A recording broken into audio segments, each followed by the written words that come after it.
మహిళలకు సమస్య వచ్చిందనుకో, సి టీమ్స్ ఉన్నాయి, మహిళా పోలీస్ స్టేషన్లు ఉన్నాయి, మహిళా కోర్టులు ఉన్నాయి, ఇవన్నీ ఉన్నాయి. కానీ పురుషునికి సమస్య వస్తే ఏంది?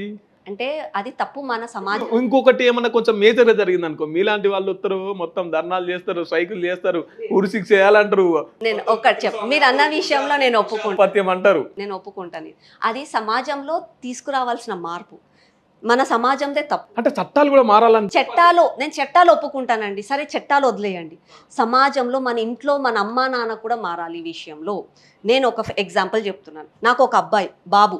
మా బాబు చిన్నప్పుడు ఎప్పుడన్నా ఏదన్నా మారం చేసి ఏడ్చాడు అనుకోండి, మా ఇంట్లో వాళ్ళే, మా హస్బెండ్ ఆలే అంటుండే, ఏమ్రా ఆడపిల్లల్లాగా ఏడుస్తావు నువ్వు అంటే, కనీసం వాడికి ఏడ్చే స్వాతంత్రం కూడా లేదు, వాడికి బాధ చెప్పుకునే స్వాతంత్రం కూడా లేదా అంటే.